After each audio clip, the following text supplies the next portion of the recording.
Hello, ladies and gentlemen, and welcome back to Star Ocean Integrity and Faithlessness. And in the last episode, we were attacked, and now we are tasked with collecting some more soldiers to defend the town against some bandits that seem to be causing some trouble and being a bunch of nerds. But, as you can see to our left, there is an item that appeared in town, and I forgot that this actually happened. So basically, every now and again, these little circles will appear in town, and what this will do, it will separate your party, and you can go around town and try and find them and have a little bit of a private conversation with them, which will generally just like increase your bond or something with them. I don't know if it's like an actual stat in the game or a hidden stat. It could be, but for all I know, this is what it does. So when you enter a town, the party may enter private action mode if you have made sufficient progress in the story. This will occur when you come into contact with specific points denoted by whistling icons, which causes all the characters to scatter throughout the town. If you wish to see these side stories with your allies unfold, you will first have to find your party members. Empty diamonds depict how many are left, and depending on the content of the private action or something that the choices you make as Sthal during it, you can improve your standing with the party members. So that's what I'm talking about. Like, you can improve your standing with people. I don't really know what that means, but I'm sure it's important. So he says, me at the trading hall, so a new circle pops up, and that basically just means that if you want to get everyone back together, you can go do that. And then these guys walked over here, so let's go talk to them. I don't think it's possible for someone to be as bad at games as you. Oh, come on, I'm not that bad. Your face is easier to read than a smoke signal. Anyone could beat you. Does that mean people can tell what I'm thinking even when I'm not playing games? Oh, no. Ah, well, I wouldn't sweat it too much. It just means you're real. Plain and simple. That's just the way you are, Miki. Whoa, hold it right there. What do you mean by that? And there you go. So you get a little bit of insight on Miki and her thoughts on gambling. So basically, she just has a really bad poker face. And there we go. We got Miki back, and now we can head on out towards our next quest, which today we have to go across a fairly long plane. Sorry. And hopefully it'll go pretty well. We'll see. The first real combat begins, really, is what's going to happen here. And there's going to be a lot of cool things that the game has carried over from previous Star Ocean games, such as herbalists and all side abilities, that you can use. Really, really cool stuff like that. Every Star Ocean game has had like cooking and things like that in them, and it likes to use a lot of real world things in the game to increase the fun times, I guess. Which I don't know what that means, but I'm just making stuff up as I go along. It's totally how it is. I'm in full commentary mode, really. So these are the skill points. You get them from fighting stuff. I'm just going to skip through this so we don't have to read it all. And now we're on Passage on the Cliffs. Yes. So we go to the options menu here, or the options button. You'll be able to see everywhere that we can go for now. This is the next map. Very linear, as you can see. Every previous Star Ocean, I believe, has been pretty open world for the most part. I think the third game wasn't so open world. I know the second game was, though, definitely. And I guess it went for more of a linear route, which isn't a bad thing. A lot of people associate the word linear with bad, which is not actually true. Linear just means they can try and focus on delivering a more accurate and well-paced story. Now, if they did that in this game, who knows, right? I mean, they have to both capitalize on that linearity to perfect it. Anywho, one ability that we really want to get, if we go to our menu here, is under, I think it's Skills, Specialties, Harvesting. So this right here will allow us to harvest points. Now, we can't even see harvest points until we get harvesting. And on the top right of the screen, you'll see these little crystals that correspond to the 25 on the bottom left of harvesting. We have 12 crystals. We need 25, and then we can learn harvesting. We can also set battle skills, just like in previous games. So we can choose between Firebolt or nothing at all, if we were playing Miki. And if we, hold down the button, I think I explained this in the last one. Then we can learn some battle skills. I think you can only do this if you have certain books, though. Next up is roles. So if we set a role here, we'll be able to set up to 4 roles for each character. We can also swap these around. So Sthal could be a healer and Miki could be an attacker. Although I think certain characters can't actually use special magical abilities. for lore reasons, so you have to watch out for that. But learning rolls is the exact same as everything else. You just have to get crystals, and then you're able to activate the ability. So for example, if we want Plant Slayer, I need 50 crystals earned from combat, so let's go do that. Of course, there's a lovely little save point here, so I'm going to grab this in case we get totally destroyed. I think it's about time we start leapfrogging our saves. I'm actually out of save over a new one. Let's do a new save. I think that's reasonable enough. I generally like to leapfrog my saves. Maybe I'm just old school. But it saves space, man. It saves space, and you get to just revert your save back whenever the last save point was, you know? So right over here is explaining encounters. If I hold square down, my ally will only attack, and I will not. But if I hit X or circle before I get into engagements, I'll be able to do things like preemptive strikes. If I run away from combat, I'll be able to escape. Stuff like that. So he's got preemptive strike.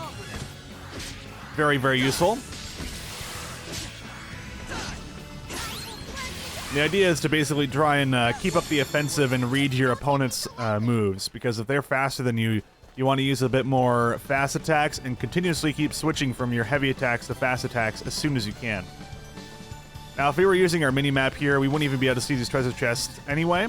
The only thing the mini-map will reveal to us is harvest points, so we don't have to worry about, you know, missing any sort of treasures.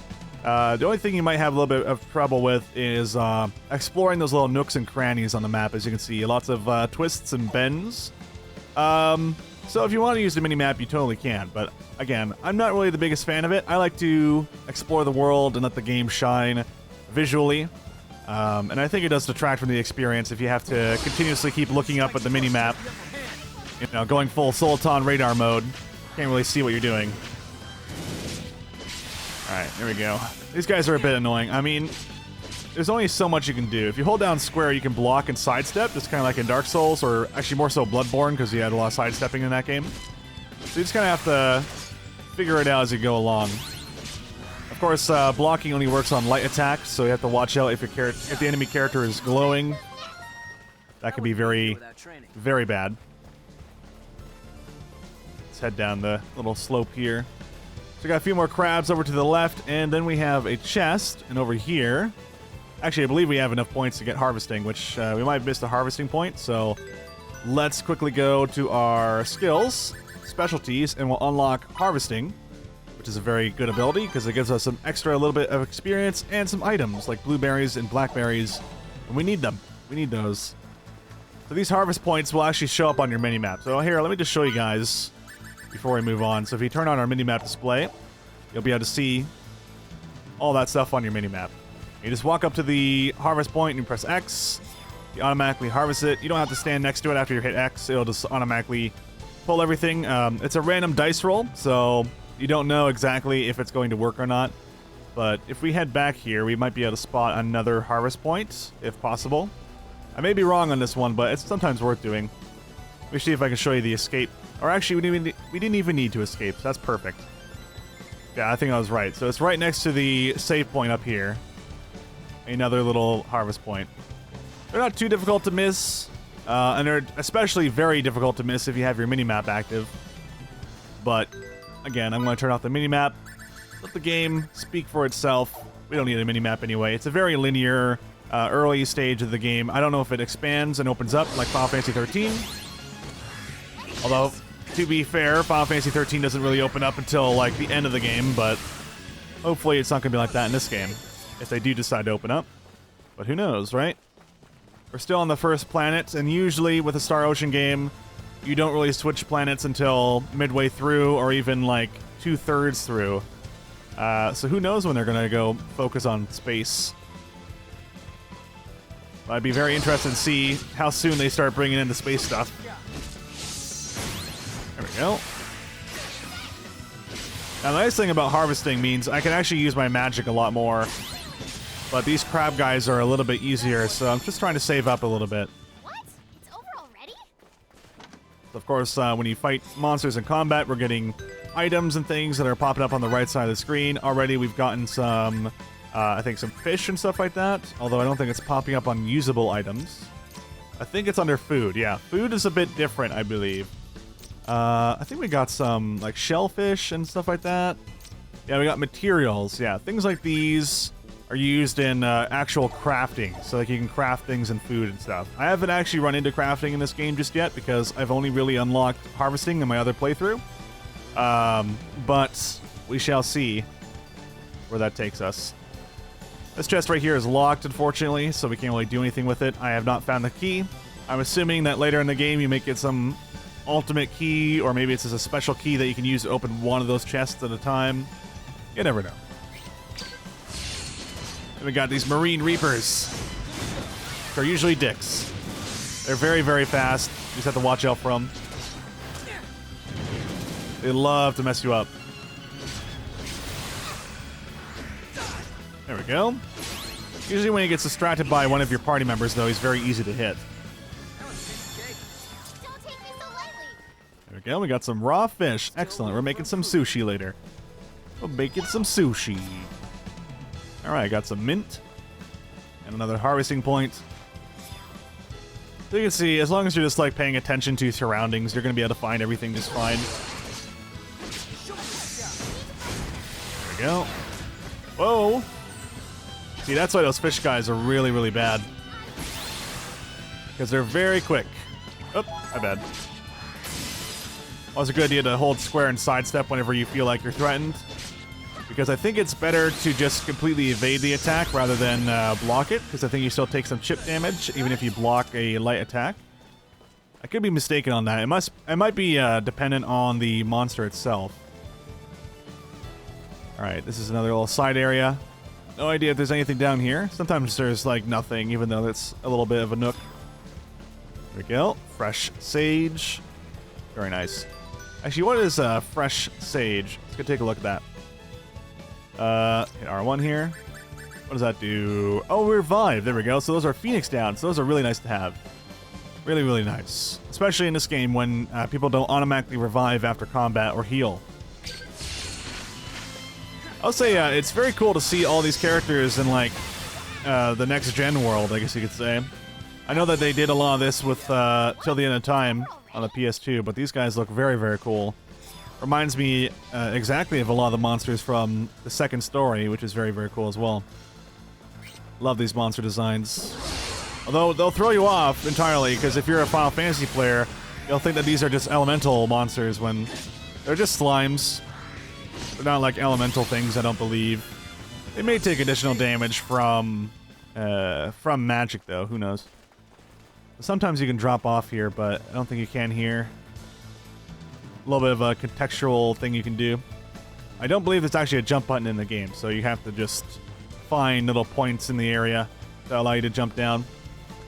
I'm not sure what engine this is running on, but I don't think it's the 13 engine, because I think that would be a little bit outdated at this point. I would assume, but who knows?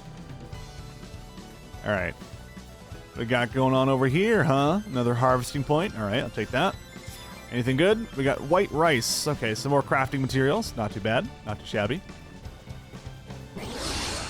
One thing I like to do when it comes to preemptively striking is I like to make sure the enemy is facing the wrong way, and then I just spam the attack button until I get into the fight. It seems to work out most of the time, unless the enemy is looking directly at me when I get into the combat zone.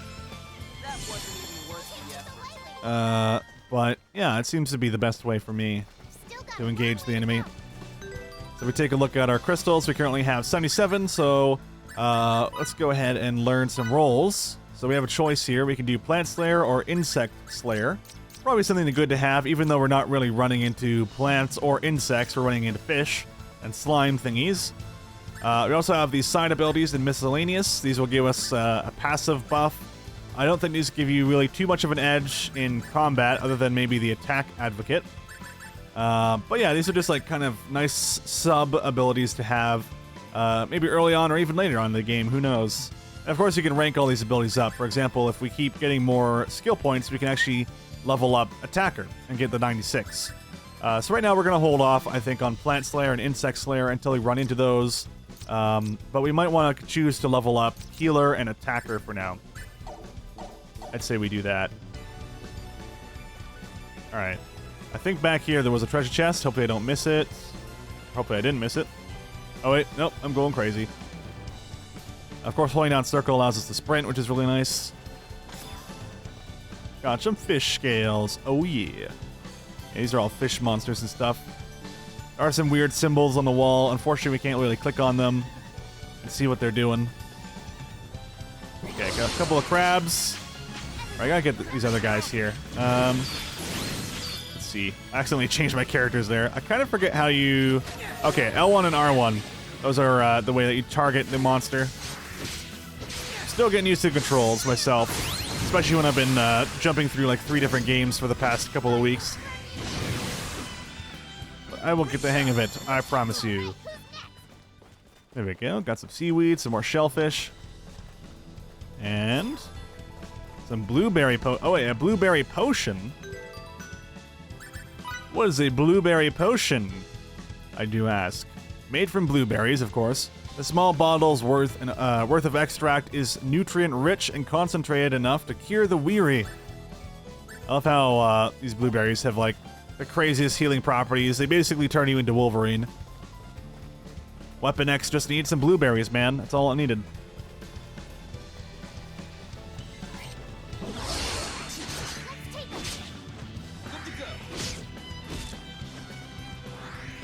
Oh boy. They like to sneak around behind, don't they? I guess when they're crabs, them doing the sidestep all the way around you is pretty logical for the most part. Alright, we got an arcane bracelet. Let's see what that's all about. So this increases our max MP by 3%. Do we want to do that? MP cost minus 10% is okay, and cure to spell potency plus 5% is okay. Let's reduce her max, or let's increase her max MP by 3% for now then. Give her a little bit of love there. Although, I guess the healing potency would be a bit better in terms of all the healing and stuff, but, you know, that's how it is. Gotta make those tactical decisions. Not saying my way is the best. Probably, certainly is not. These guys are kind of jerks because they love to block everything you do. When they curl up like that. You know, they're large turtles, is what they do.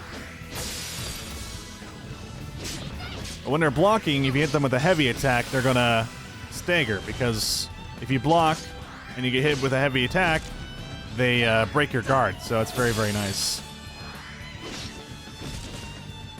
Good little counter to their shenanigans, those darn turtles. We got some fish to the left. If we take a look at the map here, we can head over to the right and see exactly what's lying in wait.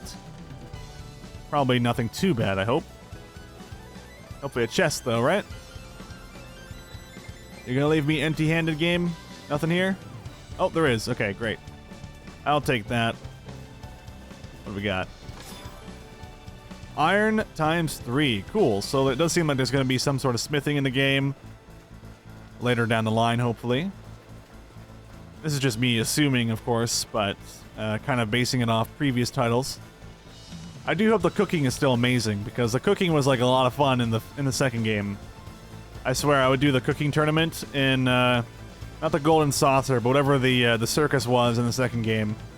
I would do the cooking tournament over and over and over again. I would have a save specifically for the cooking tournament, just to try and figure out all the mechanics to it. It was a lot of fun.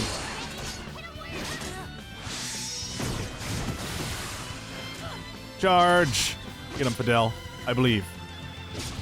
Yeah, these fish are really, really fast, so you want to go for the fast attacks if they're looking at you.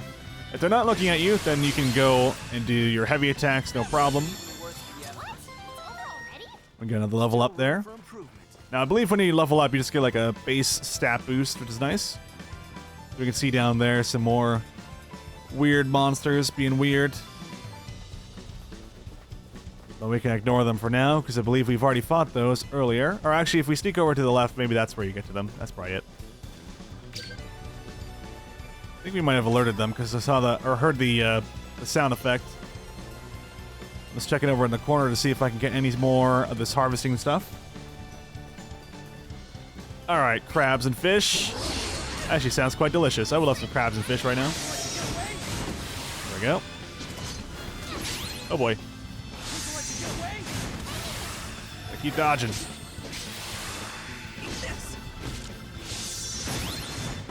Excellent. There we go. Always feels good when you can try and, dodge out of all the moves and just not get hit at all. Of course, having our adopted sister, I guess, or whatever you call her, having her makes this a lot easier because she heals us all the time. Also, I think we went the wrong way. We can probably head back here. I could be wrong about that. Hold on. Thankfully, the loading screens are not too bad. Only about a few seconds. Yeah, we totally forgot to go over here. We can't do that now, can we? We have to go everywhere. To all the places. We saw those guys from up there, and now we're prepared. Even though, not really, because I totally misclicked. Oh, well, we're fine. We can do it, I believe. Look at this guy first. Now, I'm not so sure the difference between having manual controls and semi-automatic controls when it comes to the camera automatically targeting something, because I believe it's on semi-automatic unless you just decide to switch a target. But semi-auto will automatically select the closest thing to you, and I'm assuming manual also selects the closest thing to you until you decide on what you want to fight. That's what it seems to be to me, but I'm not entirely sure on those mechanics. I would have to obviously test it out a bit more, but I'm too lazy to. So if you guys know exactly how the semi-auto and manual targeting is when you kill a monster, like what the difference is, I would love to know, because it seems quite odd. Anywho, though, I believe, yeah, we have 140 points. Let's go ahead and learn a new role, and we're just going to upgrade our attacker skill. There we are, and now it's going to cost 225 SP to get our attacker to level 3, and then we're also going to want to level up Miki's healer to level 2, which shouldn't take too long. We're already at 47 crystals, should not take too long at all. You actually get a fair amount of crystals per fight. In fact, the crystals remind me of the way that Final Fantasy XII did a lot of its leveling. Kind of reminds me of license points in a lot of ways. All right, let's go ahead and save over our most recent save. Even though I would leapfrog, but it's nice to have a save way back at the beginning in case there's something that goes wrong with the recording. All right.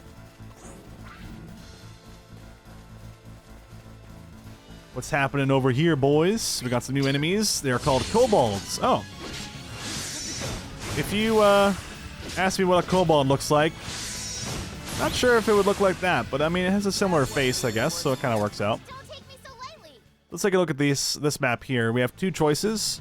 We can go to the right, we can go to the left. Either way, it's perfectly fine. I want to go left first, I think, just to kind of grab some of these items here. Now, one kind of cool thing is I think the game has a day-night cycle. I'm not sure if it's a scripted day-night cycle, but at some point, it's going to get pretty dark. So hopefully, the brightness settings will be alright for you guys. Oh. I do try and make sure the brightness is bumped up in the recording for you guys, so it's not too bad. Let's see here. Got some aqua berries. Cool. I think aqua is like an elixir type thing. Let me check. Oh, recover 20% HP on everyone. So it's a cure all, and then also cure poison. Hey, not too bad. Not bad at all. So we're going to push up the left half here and try and get some extra treasure chests. And then we'll move up on the bottom half, which also has some treasure for us. Uh-oh. Get back here, kobolds. Ow. Problem is when you get hit... Oh, I'm out of MP. I just realized. Alright, let's go items here. And we'll use our in-combat ability to use blackberries. It'll cause an animation, which means you're pretty much in a bad spot when you're in combat and you have to use a potion. But if it's the only thing you can do, the final choice you have, then you have to do it. Right? You gotta open yourself up to an extra attack. Got some hand-spun thread. I'm very excited to see like what we can do with that stuff later in the game. Seasonings for cooking, hopefully. Another little harvesting point for us. Not too shabby. Oh man. All the little squid monsters. Oh boy. Okay, you need to focus. Yeah, I probably should just keep dodging, but I'm stubborn. I like to hold out. Now, one thing I'm very used to doing in a Dark Souls game is dodging forward and backwards. But in this game, you can only sidestep, so I have to keep that in mind. You only have so many moves with your character that you can do. There we go. But who knows? Maybe there's some sort of special ability that you can get that lets you, like, dodge forward and backwards. That would be very cool. I would honestly get that perk as soon as I could. Let's just see what else is up this little side here. Hopefully more treasure for us. Hey, what's this here? Some extra money, not too bad. I find you get a lot of money in this game, which worries me that a lot of things are going to be very expensive later on. But for now, things have been alright. Bit more money, some SP, red fruit, not bad. I think you almost always get XP for harvest points, even if it's not too much. But even a single crystal is nice. Because it doesn't really take that much effort to do so. We got Miki leveled up. Oh boy. Did you hear something creepy just now? I did, and we're going to run away from it. Because that sounds terrifying. So now we can go down the second side here. So I'm going to actually ignore these monsters so we don't have to fight them a second time. Monsters always spawn in a preset location, so if you're interested in finding the perfect farming spot, it's very easy to do so in this game because they always are in the same spot. I'm going to head all the way back here. As you can see, my character is jumping off the side. And now we can take over the right side, and there's another harvest point on the top of this little cliff. That's why it's always worth going both directions when it comes to these sort of branches and stuff like that. You wanna get everything you can. Now, I don't know if these harvest points respawn. I'm assuming they would over time. Like if you leave the area and come back, maybe they'll come back. Or if you go rest at an inn or something, maybe they'll consider the harvest points respawned. But I'm not entirely sure how that works. Regardless, though, let's grab more of this stuff. Excellent. 3 SP. How are we doing on SP? Nice. So we can actually level up her role. Let's go to her healer and upgrade that. Lovely. Now she's a level 2 healer. Living the dream. Now we need a lot more SP to be able to get attacker 3 and stuff like that. So we'll just keep saving up as best as we can. Gotta check around the corner here and make sure we're not missing out on anything here. Lovely beach. Definitely love the beaches. Very, very nice. We got a couple of crabs, a couple of fish over there. Anything treasure-wise in the corner? Nope. Just a harvest point. Let's go grab that harvest point. Oh, 2 items there. Nice. Take them on. Oh, damn. That's one thing I do like. If you can angle your character just right, you can actually get a lot of bonus damage in on other characters. Your sword's not limited to just one enemy, which is fantastic.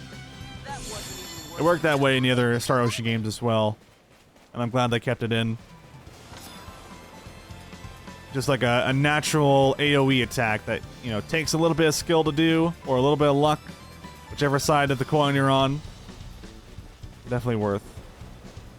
Got some big turtles up here. We got a lovely treasure chest over here. Nice, some more iron. Hopefully we can make some cool sword later on. Oh shit, surprise attack. I forgot. You're supposed to attack them first. I was more so being cautious. You have to be pretty aggressive in these games. This guy's blocking, but we can break that guard no problem. And they're pretty big and pretty slow, so they're going to have a lot of issues even dealing with your heavy attacks. But they have a great jolly old time if you attack them with your light attack, because you'll just get bounced right off. So the final push up this way. Let's see what we run into. Some more kobold, it seems.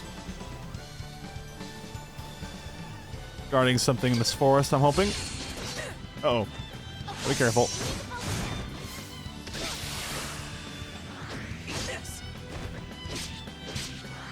Of course, if we're combining our moves together, we get the cancel bonus, and you can cancel at any time. You can cancel halfway through your attack.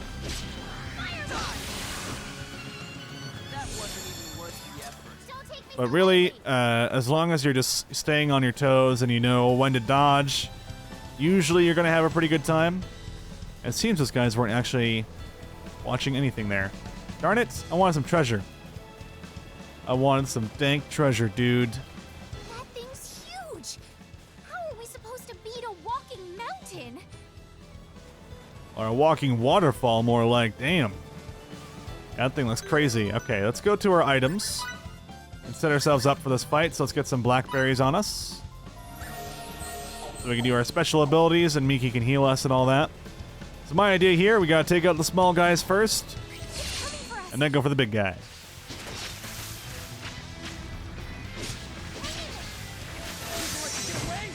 There we go. Oh, I'll switch targets. Perfect.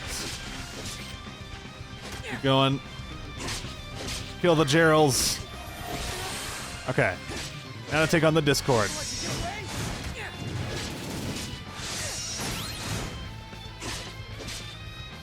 I guess he's doing some light attacks there, so I should probably block. And we got a new guy here. Don't get distracted. Focus on the enemy. Oh, right.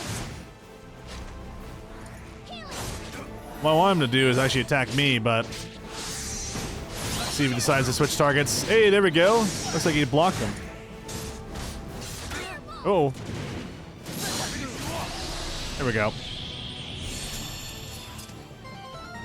Perfect. We can't thank you enough for that. Long as you're safe. My name is Victor Oakville. I'm a soldier with the Rasulian army. This is Miki Savister. Nice to meet you. I'm Fidel Camuse. I teach swordsmanship in the village of Sthal. Camuse, I knew it. Those techniques had to be the same as Daryl's. They certainly are. Although, if I had to guess, I'd say your style has also been influenced by him. Did you study under him in the army? Of course I did. How interesting. I never knew my master had a child. It's dangerous around here. Let me escort you to the next town. As representatives of Sthal, we're on our way to ask the king for reinforcements. As for why we're doing that, it's because Eidolon recently tried to invade our village.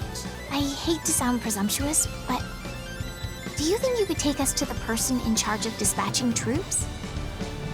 We share both experience on the battlefield and a relation to the same individual. I'll take you to the capital, but I can't assure you of the outcome. Thank you so very much.